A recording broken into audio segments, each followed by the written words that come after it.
हिंदी में यूपीएससी की तैयारी से संबंधित प्रोग्राम्स को देखने के लिए सब्सक्राइब करें स्टडी IQ IAS हिंदी। नमस्कार, कैसे हैं आप लोग? I hope all you are doing great. यार एक छोटी सी चर्चा लेकर उपस्थित हूं, ध्यान से सुनना। जो बच्चे 2026 यानी कि नेक्स्ट ईयर या 2027 या 2028 इन 3 वर्षों में एग्जाम देने वाले हैं, तो मेरी चर्चा का थोड़ा सा फोकस जो है 27 या 28 के स्टूडेंट पर रहेगा। और एक छोटी सी कहानी से, एक छोटे से इंसिडेंट से मैं आपसे कुछ चीजें डिस्कस करना स्टार्ट करता हूं। देखो, आप मुझे सुन रहे हो, अगर आप मुझे जानते हो तो आप मुझे एज अ ज्योग्राफी का टीचर, एज अ ज्योग्राफी का फैकल्टी जानते होंगे। आई होप आप लोग जो है वो यूपीएससी की तैयारी कर रहे होंगे और यूपीएससी की तैयारी में ज्योग्राफी या और किसी सेक्शन की क्लासेस मेरी जो है वो देख रहे होंगे आप। अक्सर जो है स्टूडेंट के दिमाग में प्रश्न आता है कि सर मुझे 2027 या 2028 में एग्जाम देना है, इस दौरान मुझे कौन कौन सी चीजों का ध्यान रखना चाहिए, कौन कौन सी ऐसी चीजें हैं जो शायद मुझे एग्जाम पॉइंट ऑफ व्यू से पता होनी चाहिए। अर्ली स्टार्ट करना कहीं कोई गलती तो नहीं है। अर्ली स्टार्ट करने पर कौन कौन सी ऐसी चीजें हैं जो शायद मुझे आने वाले समय में हेल्प करें अगर मैं उन्हें अभी से स्टार्ट कर दूं तो। इन कुछ चीजों के बारे में मैं चर्चा करूंगा। अब यहां पर मेरी एक बात समझिएगा। सबसे पहली बात तो ये कि जिन बच्चों ने अभी से सोच रखा है कि मुझे 27 या 28 में एग्जाम देना है, आई वांट टू अप्रिशिएट, आपने सही समय पर इसे सोच लिया, सही समय पर ये निर्णय ले लिया कि आपको एग्जाम देना है, डेडिकेटली देना है, तैयारी के साथ देना है। Second, I just want to ask कि भाई आप जो है वो तैयारी स्टार्ट तो कर रहे हैं, बट आप इस बात से परिचित है या नहीं कि अक्सर हम जब एग्जाम में बहुत समय होता है तो समय वेस्ट करने लगते हैं। हैविंग अ गुड और a handsome amount of time, we have a tendency to waste it. हमारे पास जब कभी समय थोड़ा ज्यादा होता है तो हमारा एक जो है टेंडेंसी बन जाती है, वो है उसे वेस्ट करने की। मैं आपसे श्योरिटी के साथ कहता हूं कि अगर आपकी टेंडेंसी है तो कितना भी टाइम आप रखिए वो कम ही होगा। पहली बात ये जान लो। एक छोटी सी कहानी मैं आपको समझाता हूं और मुझे बताइएगा कि इस कहानी से आप लोग जो मैं समझाना चाह रहा था वो आप समझ पाए या नहीं। होप ऑफ अ माउस, एक चूहे की आशा, एक छोटी सी कहानी है। ये डिजास्टर मैनेजमेंट में यूज होती है, आपदा प्रबंधन के केस में इसे बताया जाता है। होता यह है कि 2 एकदम सेम प्रकार के बच्चे चूहे होते हैं, ठीक। उनका लालन पालन, उनका मतलब अपब्रिंगिंग जो है वो बिल्कुल एक समान है, एक समान जेनेसिस के हैं, एक समान डीएनए है उनका, और बिल्कुल जो है वो एक जैसी प्रकृति के हैं। उन चूहों को जो है एक को उठाया जाता है और पानी में डाल दिया जाता है। पानी में डालने के बाद वो चूहा जो है वो कुछ समय तक सर्वाइव करता है, 15-20 मिनट के अंदर उस चूहे की जो है वो मृत्यु हो जाती है। फिर उस चूहे को निकाला जाता है और दूसरे चूहे को जो है वो पानी में डाला जाता है। दूसरे चूहे को पानी में डालते ही वो पानी में 15-20 मिनट के बाद डूबने ही वाला होता है कि अचानक से पानी में हाथ डाला जाता है और उसे निकाल लिया जाता है। निकालने के बाद जब वो चूहा पूरी तरह से नॉर्मल हो जाता है, बिल्कुल इजीली कूल एंड काम हो जाता है, उसके बाद उस चूहे को जो है दोबारा से पानी में डाल दिया जाता है। अब जब दोबारा उसे पानी में डाला जाता है ना, तो चूहा जो है वो सरवाइव करने की कोशिश करता है। 15-20 मिनट बीत जाते हैं, वो डूब नहीं रहा था, सरवाइव की कोशिश कर रहा था। इसके बाद आधा घंटा, 1 घंटा, 1.5 घंटा, 2 घंटा वो सरवाइव कर रहा है। 2 आवर्स, 3 आवर्स, 4, 5, 6, 10, 20 आवर्स। डियर, वो 20 आवर्स सरवाइव कर रहा है, जहां वो 20 मिनट्स में जो है वो हिम्मत छोड़कर चला जाता। 30 आवर्स, 40 आवर्स, डियर रफली अराउंड 50 घंटे तक वो चूहा जो है वो सरवाइव करने की कोशिश कर रहा था। वो कोशिश कर रहा था कि मैं जीऊं। बताइए इसका रीजन क्या है? डियर, इसका रीजन है होप ऑफ अ माउस, चूहे की आशा, जो उसे कह रही है कि डियर, वो एक हाथ जब मैं डूब रहा था तब आया था मुझे बचाने के लिए, वो हाथ दोबारा आ सकता है। इसकी संभावना है कि वो हाथ दोबारा आएगा सहायता करने के लिए और मैं बच जाऊंगा। उस आशा के कारण वो चूहा जो है वो 20 मिनट से 20 घंटे, 20 घंटे से 50 घंटे तक सरवाइव कर गया। और इसी लॉजिक का उपयोग करा जाता है डिजास्टर मैनेजमेंट में। जब एनडीआरएफ की फोर्सेस बुलाई जाती हैं कि किसी स्थान पर बाढ़ आने की संभावना है, चक्रवात के कारण जो है यहां पर जलभराव हो सकता है या फिर सुनामी की संभावना है, तो सबसे पहले जो है वो ब्लैक बॉक्स, हर उस स्थान में जहां जलभराव हो सकता है, हर उस स्थान पर जहां पर लोगों की जो है वो डेथ हो सकती है, वहां ब्लैक बॉक्सेस टांगे जाते हैं। ये हैवी ड्यूटी रेडियोज होते हैं और इन रेडियोज के माध्यम से जो है वो संचार करा जाता है। ये एम्पलीट्यूड मॉडिफाइड रेडियो संचार होता है और इसमें जो है एनडीआरएफ की फोर्सेस जो डिस्ट्रिक्ट मजिस्ट्रेट है उनके साथ अनाउंसमेंट कर रही होती है कि जो भी व्यक्ति जहां फंसा हुआ है वो हिम्मत बांधे रखे। एनडीआरएफ की फोर्सेस जो है वो कुछ ही देर में वहां पहुंच रही हैं। उन्हें पता है कि वहां तक पहुंचने में अभी समय लगेगा, इतने जल्दी वहां तक नहीं पहुंचा जा सकता, लेकिन फिर भी वो ऐलान करते रहेंगे कि हम आ रहे हैं, हिम्मत बांधे रखिएगा। और शॉकिंग रियलिटी ये है कि एनडीआरएफ का और नेशनल डिजास्टर रिलीफ जो ऑर्गेनाइजेशन है उनका कहना है कि किसी भी व्यक्ति की या फिर किसी क्षेत्र में जब आपदा आती है तो वहां पर जो लोग उसके कारण मृत्यु को प्राप्त हो जाते हैं उनकी संख्या कम होती है ड्यूरिंग डिजास्टर। मतलब कोई आपदा आई और उस आपदा के कारण कितने लोगों की मृत्यु हुई, इनकी संख्या कम होती है। संख्या ज्यादा उनकी होती है जो उस आपदा के बाद बचाव कार्य के दौरान हिम्मत हार गए, फोर्सेस के पहुंचने से पहले ही वो जो है वो उतने टाइम तक सरवाइव नहीं कर पाए। ये जो लाइन है ना, डूबते को तिनके का सहारा, ये लाइन बिल्कुल लॉजिकल है। पर्सन जो है उस तिनके के सहारे उम्मीद बांध लेता है। वो व्यक्ति जो शायद बाढ़ में फंसे होने के कारण या फिर किसी प्राकृतिक आपदा के कारण किसी स्थान पर जो है वो शायद जल्दी ही अपना हिम्मत त्याग कर परलोक सिधार जाता, वो व्यक्ति इस उम्मीद में कि कोई मुझे बचाने आ रहा है वो वहां डटा रहता है। This is the impact of a hope. ये एक आशा का ना इंपैक्ट है। अब इस बात को समझो कि आप सभी जब जनरली अर्ली स्टार्ट करते हैं तो ना इस आशा का एक नेगेटिव इंपैक्ट भी आता है।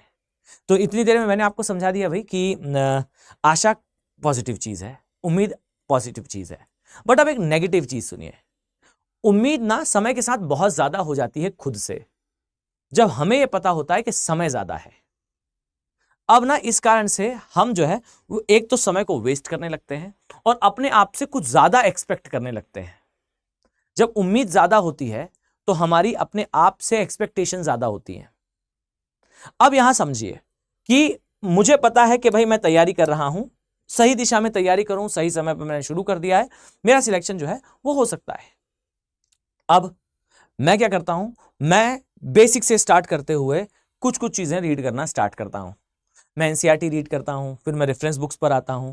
पर समस्या डियर ये है कि मैं उन्हीं सब्जेक्ट्स को ज्यादा पढ़ता हूं जो सब्जेक्ट्स मुझे पहले से अच्छे से आते हैं। वो सब्जेक्ट्स जिनको मैं पहले से ठीक से जानता हूं, समझता हूं, जिसमें मुझे इंटरेस्ट है, मैं उन सब्जेक्ट्स को ज्यादा अच्छे से पढ़ता हूं। वो सब्जेक्ट्स जो शायद मेरे लिए उतने कंफर्टेबल नहीं है, मैं उन्हें अवॉइड करता हूं। मैंने ऑप्शनल पढ़ नहीं रखा है, ये सोचकर कि भाई ऑप्शनल तो बाद में पढ़ना है, एग्जाम जो है वो अभी से 2 वर्ष बाद देना है, तो भाई ऑप्शनल अभी से क्यों तैयार करना। अब ये सारी चीजें जो है वो स्टूडेंट एक बड़ी मिस्टेक करता होता है। याद रखो, रास्ता चल रहा है, रास्ता बन रहा है और उसमें बड़े बड़े गड्ढे करे जा रहे हैं। ये गड्ढे करने जैसी चीज है। ओके, अब ना इसमें एक और चीज आती है कि भाई मेरे पास समय पर्याप्त है तो मैं सेल्फ स्टडी करता हूं। ठीक, तो पहली बात तो ये कि सेल्फ स्टडी करता हूं का मतलब गलत है भाई। सेल्फ स्टडी ही करनी है। आप बैचेस का हिस्सा हैं, किसी ऑर्गेनाइजेशन के साथ जुड़े हैं, ये मायने नहीं रखता। स्टडी तो आपको ही करना है, तो स्टडी का मतलब ही है सेल्फ स्टडी, पढ़ना आपको खुद ही है। तब के केस में भाई रोल होता है जब आप स्वयं, मतलब आप इन ऑल टोटल अपने ऊपर रिस्पॉन्सिबिलिटी लेकर पढ़ाई कर रहे होते हैं। तो बच्चे इसका मतलब जान लो पहले। सेल्फ स्टडी का मतलब होता है कि आप जो है वो बुक्स आदि से पढ़ने वाले व्यक्ति हैं, मतलब ऐसे व्यक्ति हैं जो किताबों से पढ़ना पसंद करते हैं। अक्सर आज के समय डिजिटलाइजेशन के बाद से जो है वो स्टूडेंट्स ने एक भ्रांति पाल ली है कि सेल्फ स्टडी का मतलब होता है यूट्यूब पर टॉपिक्स को सर्च करके पढ़ना, ये सेल्फ स्टडी है। तो बच्चे सेल्फ स्टडी नहीं है, ये रिस्की स्टडी है। मैं ये नहीं कह रहा हूं, आप मुझे सुन ही रहे हो यूट्यूब के माध्यम से, तो मैं क्यों ही कहूंगा कि यूट्यूब के माध्यम से पढ़ाई करना जो है वो अपर्याप्त है। लेकिन मेरा कहना यह है कि यूपीएससी जैसे एग्जामिनेशन में जहां पर सक्सेस रेशियो कम है और सब्जेक्ट में गहराई ज्यादा है, तो उस एग्जाम में ये बहुत बड़ा रिस्क है, क्योंकि यूपीएससी के सिलेबस में वो टॉपिक्स जो अक्सर पूछे जाते हैं, उन टॉपिक्स की बारीक क्लियरिटी आपको पता नहीं होती। अगर मैं आपसे कहूं कि भाई YouTube is a platform which is based upon algorithm, वो एल्गोरिदम पर बेस्ड है। अब एल्गोरिदम के अकॉर्डिंगली अगर आपको आपका फ्यूचर डिसाइड करना है तो ये बहुत रिस्की गेम इसलिए है क्योंकि बहुत सारे टॉपिक्स के बारे में आप जानते भी नहीं है कि वो टॉपिक एक विषय है, वो किस विषय के अंतर्गत आता है, वो टॉपिक आपको कहां पर सर्च करने पर कैसे मिलेगा और उसके कैसे प्रश्न आते हैं। इसका एग्जाम्पल मैं बताता हूं, मैंने हर बार रिपीट करा, आप बताइए कि आप कब जो है वो एनवायरमेंट के केस में मैन एनिमल कॉन्फ्लिक्ट के बारे में पढ़ते हैं। इससे हर वर्ष प्रश्न आता है। मैन एनिमल कॉन्फ्लिक्ट के कारण ही स्पीशीज के क्वेश्चन जो है यूपीएससी कोट कर पाता है। अब आप बताएं कि आपने कब इन क्वेश्चंस को देखा या कब इस पोर्शन को आपने यूट्यूब पर पढ़ते समय देखा। मैं ये नहीं कह रहा हूं कि इस चीज के बारे में यूट्यूब पर कुछ अवेलेबल नहीं होगा, क्योंकि यूट्यूब इज अथाह सागर। मैं भाई इतना एक्सप्लोर तो मैंने नहीं करा है, तो मुझे नहीं पता। बट मैं इतनी बात अच्छे से जानता हूं कि यार आप तक शायद वो जल्दी ना पहुंचे। अब आप इस बात को सोचें कि ऐसे कितने टॉपिक्स होंगे और उनमें कितनी क्लियरिटी से, कितनी बारीकी से चीजें पूछी जाती होंगी, और हम जो है उसे केवल और केवल ये सोचकर कि ये तो मैं देख लूंगा भाई, या तो मैं इसे बाद में देख लूंगा, इस प्रकार की अप्रोच से छोड़ रहे हैं। तो देखो, बुरी बात नहीं है ये, मैं ये नहीं कह रहा हूं कि खराब है, लेकिन मेरा कहना यह है कि आपको नहीं लगता कि ये एक रिस्क है? भाई फॉर एग्जाम्पल मैं आपको एक बात समझाता हूं। आज के समय लोग जो है वो मूवीज वगैरह देखने जाते हैं, 2-2 ढाई घंटे की मूवी जो है सिनेमा हॉल में पैसा देकर खर्च कर कर देखते हैं। भाई वो व्यक्ति समय को व्यर्थ कर रहे हैं। आप ऐसा नहीं कर रहे हैं, आप किताबों के साथ लगे हैं, पढ़ने लिखने की चीजें देख रहे हो यूट्यूब पर, ये बहुत अच्छी बात है। पर ये करने पर उम्मीद ये करना कि मेरा एग्जाम निकल जाएगा, ये बुरी बात है। फिर आप ये कहेंगे कि पता है यूपीएससी तो पता नहीं कहां से प्रश्न पूछता है। अरे भाई यूपीएससी पता है कहां से प्रश्न पूछता है, बस शायद आपको या किसी और को यह पता नहीं है कि वो कहां से पूछ रहा है। ठीक, इसे एक एग्जांपल से मैं आपको समझाता हूं। आपको यहां से, मान लीजिए मैं यहां दिल्ली से अभी क्लास ले रहा हूं, मुझे चंडीगढ़ तक जाना है, तो दिल्ली से चंडीगढ़ तक जाने का रास्ता है भाई। फॉर एग्जाम्पल ये जो है ये दिल्ली है, ये एक्स नामक प्लेस है, ये मुझे वाई तक जाना है। अब आप एक बात बताएं, एक्स से वाई नामक स्थान तक जाने के लिए मेरे पास कई रास्ते हैं, बट मैंने चुना कि भाई मैं एक मेहनती व्यक्ति हूं, मैं एक हार्ड वर्किंग व्यक्ति हूं, मैं अपना रास्ता खुद बनाऊंगा। अब मैं अपना रास्ता स्वयं बनाऊंगा, यह कहना बहुत अच्छी बात है, लेकिन बच्चे क्या यह स्मार्टनेस है? भाई मेरे पास नेशनल हाईवेज हैं, मेरे पास रोडवेज हैं, रेलवेज है, मैं रोड का उपयोग करते हुए किसी और के द्वारा बनाए गए रास्ते पर चलाकर गाड़ी जाना आसान भी है, लेस रिस्की भी है, और पहुंचने की संभावना भी ज्यादा है। और खुद रास्ता बनाना यह साहसी काम है, यह आपके जो है वो स्ट्रेंथ को दर्शाता है, आपके सेल्फ बिलीफ को दर्शाता है, लेकिन यह स्मार्टनेस नहीं है। क्यों? क्योंकि आपके पास बना बनाया रास्ता पहले से है और आप उस रास्ते पर चल भी सकते हो। तो for what you are waiting for? अपने आप को किसी जिद में बांध कर रखना बंद करो यार। मतलब ना, मैं आपको सच बताता हूं कि लोग जो है एक तैश में, लोग जो है एक जो है वो आप ये कह सकते हो अकड़ में होते हैं कि नहीं, मैं करूंगा तो मैं स्वयं करूंगा। कई स्टूडेंट ऐसे हैं। मेरा कहना यह है कि इस दौर से मैं गुजरा हूं, इस दौर से शायद आपको पढ़ाने वाले हर टीचर गुजरा होगा। क्यों? क्योंकि वो अक्सर जो है वो स्वयं रास्ता बनाने का प्रयास करते आए हैं, शायद तभी वो आपको पढ़ा रहे हैं। ओके, तो अपना रास्ता स्वयं बनाना ये बहुत अच्छी बात है, लेकिन बने बनाए रास्ते पर नया रास्ता बनाना थोड़ा ज्यादा अच्छा है। अगर आपकी टेंडेंसी है कि मैं खुद से पढ़कर मैं आगे एग्जाम निकालूं, तो आप खुद ही पढ़िए, बट किसी के कंधों पर खड़े होकर पढ़िए। इससे क्या होगा? बने बनाए रास्ते के पास अपना रास्ता बनाइए। अलग रास्ता बनाने पर ज्यादा समय लगेगा, और जो मैंने आपसे कहा कि समय के साथ उम्मीद कम होने लगती है, ये मेरी बात याद रखो कि बहुत सारे ऐसे स्टूडेंट हैं जो कि शायद एन नंबर ऑफ स्टूडेंट, मतलब अगर मैं नाम लेना चाहूं तो मैं बहुत सारे स्टूडेंट का ऐसा नाम बता सकता हूं जो मेरी नज़रों में ऐसे थे कि अगर वो शायद 1-2 अटेम्प्ट और देते तो वो यूपीएससी एग्जामिनेशन डेफिनेटली क्वालिफाई कर जाते, पर वो उतने समय तक रुक नहीं पाए। कारण होता है कि आप एक समय सीमा के पश्चात आपकी प्रायोरिटीज चेंज होने लगती हैं, आपकी प्राथमिकताएं बदलने लगती हैं। उस समय सीमा के अंदर आपने कार्य कर लिया तो बेहतर है, नहीं तो आप समय के साथ इसे फील्ड को छोड़ने लगते हो। तो मैं आपसे यही कहूंगा कि अगर सोच रखा है तैयारी करने का तो एक एक्सपर्ट गाइडेंस में पढ़ो, ऐसे तरीके से पढ़ो जिसमें आप एक रोड पर चलते हुए सक्सेस के सामने पहुंचे सीधा। फाइन। तो इसके लिए 2026, एक तो भाई अगर आप 2026 में एग्जामिनेशन देने वाले हो तो आपको टेंशन लेने की आवश्यकता नहीं है, ठीक है। आपके लिए 2026 के लिए डेडिकेटेड बैच हैं। 27 या 28 वालों स्टूडेंट्स के लिए long term batches are available. और एक बात अच्छी चीज मैं आपको और बताता हूं कि इन बैचेस में जो क्लासेस हैं वो 11 तारीख से स्टार्ट हो रही हैं और इनमें स्टार्ट भी मैं ही कर रहा हूं, ठीक।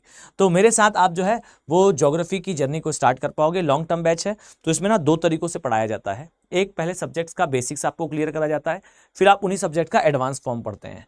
तो यहाँ मैं बेसिक्स की क्लास के साथ स्टार्ट कर रहा हूँ। पहला सब्जेक्ट ज्योग्राफी ही है। ज्योग्राफी की चीजें बिल्कुल नेट जीरो से, बिल्कुल ग्राउंड जीरो से हम स्टार्ट करेंगे ज्योग्राफी को पढ़ना, ठीक। और बिल्कुल एडवांस तक जाएंगे, बिल्कुल मास्टर्स लेवल तक जाएंगे, ठीक। दूसरी बात है कि आप जो है इन बैचेस में जब आप एक बार सब्जेक्ट को पढ़ लोगे तो दोबारा उस सब्जेक्ट को फिर से पढ़ोगे तो आपका रिवीजन अच्छा होगा, ठीक है। अब ये याद रखना कि आप सभी के दिमाग में आ रहा होगा कि सर ये प्राइस, तो देखो यार मैं आपको बताऊं तो आपके पास ना एक सुविधा है और वो सुविधा है रैंकर्स टेस्ट की।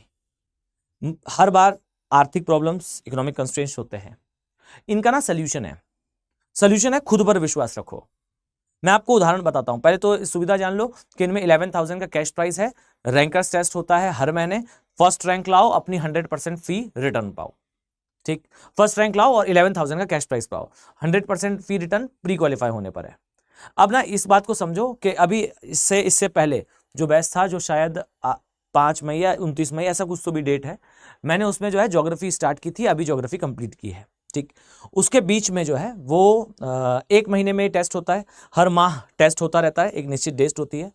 मैंने उस बैच में जो है 30 डेज का एक पूरा महीना था और उसमें से लगभग 18, 19 या 20 दिन मैंने ज्योग्राफी पढ़ाई थी। उसमें वो ज्योग्राफी का एक सेक्शन मैंने कंप्लीट किया था। अब ना उस बैच में मुझे थोड़ा समय ज्यादा लग गया था एक्चुअली में, तो पढ़ाते हुए मैंने महीने का एक बड़ा पोर्शन अकेले एक सब्जेक्ट को लिया और कंप्लीट किया। उसके बाद उनका टेस्ट हुआ और मैं हर बार ना टेस्ट में एक बात कह देता हूं कि ये याद रखो कि अभी पढ़ रहे हो, जिस भी महीने मैंने पढ़ाया उस माह रैंकर्स टेस्ट होगा। और मैं क्लास में एक बात कह देता हूं कि याद रखना कि आपका टेस्ट का रिजल्ट हमें दिखाया जाता है कि आपने पढ़ाया, ये आपके स्टूडेंट्स का रिजल्ट है। और मैं उसमें स्पष्ट कह देता हूं सभी स्टूडेंट को कि यार ये याद रखना कि आई डोंट वांट कि कोई एक स्टूडेंट टॉप करे, आई वांट के सभी के 100% मार्क्स आए। स्टार्टिंग में मैंने कहा अपने शोल्डर्स पर बिलीव रखिएगा। अपने शोल्डर्स पर बिलीव रखोगे तो ये बात तय है कि क्वेश्चंस आपसे वही पूछे जाते हैं जो आपको पढ़ाया गया है। हमें वो क्वेश्चंस पता नहीं होते कि कहीं हम जो है वो स्टूडेंट्स को क्वेश्चन बता ना दें, लेकिन ये तय बात है कि आपसे वही प्रश्न पूछा जाता है जो आपको क्लास में पढ़ाया गया है। अब अगर आपको स्वयं पर विश्वास है कि यार जो मुझे पढ़ाया गया है वो मुझे बनेगा, आप इतना समझ लो, आप मुझे जान रहे हैं, अगर आप मुझसे पढ़ चुके हैं तो आपको पता होगा कि थोड़ा बहुत ठीक ठाक मैं आपको ज्योग्राफी समझा सकता हूं। तो आप इतना बिलीव रखिए कि ज्योग्राफी के 3 सेगमेंट्स आएंगे। एक बार आएगा पिलर 1, पिलर 2 और बेसिक्स। इन बैचेस में 3 माह आपको जो है वो लगभग 3 माह ऐसे होंगे जहां पर मैक्सिमम समय आपको ज्योग्राफी पढ़ाई जाएगी। कम से कम उन 3 माह में आपको ज्योग्राफी का जो टेस्ट दिया जाएगा आप उसमें 100 आउट ऑफ 100 अंक लाएं। अभी जो प्रीवियस बैच की मैंने चर्चा करी वहां पर मैंने ज्योग्राफी पढ़ाई और आई सेस कि सभी के पूरे में से पूरे अंक आने चाहिए। तो हुआ यह था कि फर्स्ट रैंक किसकी आई, तो 7 लोगों की आई। क्यों? क्योंकि 7 स्टूडेंट थे जिनके पूरे में से पूरे सही थे। उसमें से 9 या 10 स्टूडेंट ऐसे थे जिनका 1 या 2 प्रश्न गलत थे। अब अंक पूरे नहीं मिले थे उन्हें, क्योंकि 1 अंक तो कट गया उनके जो है वो गलत करने का, और उसके बाद फिर माइनस मार्किंग का। तो अंक का अंतर थोड़ा उनमें ज्यादा था, लगभग 2-2.5 अंकों का अंतर था उनमें, 1.5 अंकों का अंतर था लगभग। लेकिन यह तय है कि वो सभी भी 97-98% मार्क्स के साथ, अच्छे अंक के साथ रैंकर्स टेस्ट में आए थे। और मैंने यहां ना ऑर्गेनाइजेशन से इस बात को कहा था कि भाई अगर 100% अंक हैं और उनकी संख्या 1 से ज्यादा है तो रिवॉर्ड फिर सभी को मिलना चाहिए। ऑर्गेनाइजेशन ने इस चीज को रिकॉग्नाइज भी किया और भाई उन सभी स्टूडेंट को रैंकर स्टेस्ट का फायदा मिला भी। तो मेरा कहना बस इतना है कि अपने ऊपर बिलीव रखना, सब्जेक्ट के ऊपर बिलीव रखना, क्लासेस में आओ और अपनी फी 100% रिटर्न कराओ।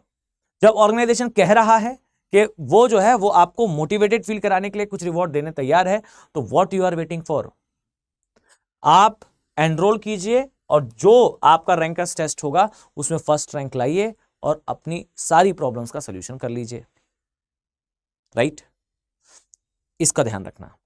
ये मुझसे अगर पूछा जाए तो अभी कुछ समय में, एक्चुअली मैं ये कुछ समय में इसलिए भी हुआ क्योंकि क्लासेस जब मैं ले रहा था तो इत्तेफाक के स्टूडेंट जो है उसे पूछ रहे थे, तो पूछते हुए फिर मेरे दिमाग में भी ख्याल आया कि बात तो सही है। फिर ये ट्राई करा गया कि भाई सभी को अच्छे नंबर मिले। अब जिसका ज्योग्राफी फेवरेट होता है वो अक्सर ना इसमें रैंकर्स टेस्ट में थोड़ा अच्छा स्कोर कर जाता है, तो उसको जो है वो कैश प्राइज मिल जाता है और उसके बाद फिर वो जो है वो नेक्स्ट सब्जेक्ट में और लगन से पढ़ने लगता है। तो आई रिकॉग्नाइज कि यार है तो अच्छी चीज, तो इसे जरूर ट्राई करो और आपको आपकी फी रिटर्न लेनी है, ये तय कर बैच ज्वाइन करो। ठीक, अब इसमें एक चीज और ध्यान रखना कि आप में से बहुत सारे स्टूडेंट्स यार ये कहते हैं कि सर हमें आपसे कई चीजें पूछनी है। तो देखो, मैं पहले तो कहूंगा मेरी मेल आईडी आपके पास है, आप मुझे मेल कर दीजिए abhinav.bohre@studyiq.com, abhinav.bohre@studyiq.com।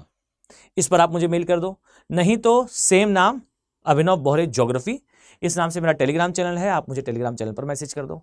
और अगर इन सब में दिक्कत है तो ये देखिए, ये सामने आपको नंबर दिख रहा है, क्या करना है आपको, इस नंबर पर सीधा कॉल कर दीजिए, आप डायरेक्टली मुझसे कनेक्ट हो जाएंगे। आप जो टीम है वो आप डायरेक्टली मुझसे आपको कनेक्ट कर देगी, सारी समस्याओं का वन स्टेप सोल्यूशन होगा। आप सीधे मुझसे कनेक्ट होकर अपनी सारी प्रॉब्लम्स का सोल्यूशन प्राप्त कर सकते हो। यार ये तो पॉसिबल नहीं था कि मैं अपना पर्सनल नंबर अचानक से सबके सामने जो है वो लेकर आ जाऊं, इससे आपको भी शायद उतना कंफर्टेबल फील ना हो और शायद मुझे भी कंफर्टेबल फील ना हो, लेकिन ये एक ब्रिज जो है वो बन चुका है। इसका रीज़न ये था कि हम जो है वो बहुत समय से फील कर रहे थे कि बच्चा कनेक्ट होना चाहता है, बच्चा चाहता है कि मुझसे जो है वो कनेक्ट हो, so that we can communicate, so that हम जो है वो जो प्रॉब्लम्स हैं उसका सोल्यूशन निकाल सकें। तो this is the word door open now, आप इसका यूज करो। ठीक है, इस नंबर से आप डायरेक्टली मुझसे कनेक्ट हो पाएंगे। 12 तारीख को क्लासेस स्टार्ट हो रही है और मैं चाह रहा हूं कि सभी लोग क्लास में एम के साथ आओ। ठीक है, मतलब आपका एम हो कि हम अब क्वालिफाई करेंगे यूपीएससी। ठीक है, चलो अब इस चर्चा को मैं यहां एंड करूं उसके पहले सुनो। देखो यार, आप सभी जब क्लासेस में आते हैं ना, तो मुझे बहुत अच्छे से पता है कि मेरी क्लास में आते ही वो फर्स्ट डे मेरे लिए बड़ा स्पेशल होता है, क्योंकि जैसे ही मैं क्लास में आता हूं जो स्टूडेंट्स हैं दे यूज्ड टू से कि सर हम ना आप ही की क्लास का ना वेट कर रहे थे। ऑब्वियस सी बात है कि ज्योग्राफी अपने आप में एक अच्छा विषय है और शायद आपको पढ़ने में ज्योग्राफी में इंटरेस्ट भी आता है। तो ना जब मैं क्लास आता हूं तो स्टूडेंट ना बड़े जोर शोर के साथ जो है उस समय स्वागत कर रहे होते हैं ज्योग्राफी का। अब होता यह है कि आप आते तो हैं पढ़ने और बड़े बड़े सम्मान के साथ आप बताते हैं कि सर पता है पढ़ने तो मैं आपसे ही आया था। तो मेरा कहना यह है कि जब आप मुझसे पढ़ने आए ही थे तो आप जो है वो मेरा कोड यूज कर आए। This is my code. यार आपको इस कोड का यूज करने पर मैक्सिमम डिस्काउंट मिल जाएगा, तो इस कोड का यूज करो, which is AK live code. ये कोड लगाओ, सबसे ज्यादा डिस्काउंट जो इस ऑर्गेनाइजेशन में मिल सकता है वो इस कोड के साथ हमेशा मिलेगा। स्पेशल कोड है, इस कोड पर सबसे ज्यादा डिस्काउंट है। Okay, so without wasting time, अगर आप 26, 27, 28 किसी का भी एग्जामिनेशन, किसी भी ईयर एग्जाम देने वाले हो तो सारी सुविधाओं के साथ 26 भी अवेलेबल है। बात मैं 27 या 28 के बच्चों से कर रहा हूं, पर बैचेस अवेलेबल हैं। वेट मत करो, तैयारी स्टार्ट करो। नेक्स्ट लेक्चर में मिलते हैं। Thank you, have a nice day.